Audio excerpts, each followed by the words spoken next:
भाई लोग हम फिर आ चुके हैं भोजपुरी के दबंग स्टार खेसारी लाल यादव का एक जानकारी निकल कर आई है जो कि आपको बता देना चाहता हूं।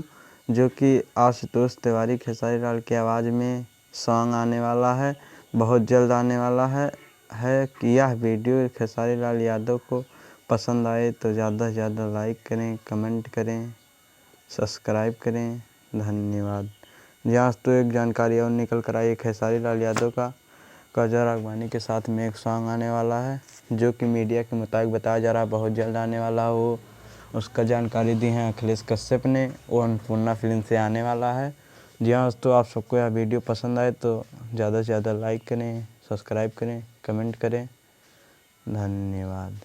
फिर मिलेंगे एक नई वीडियो के साथ।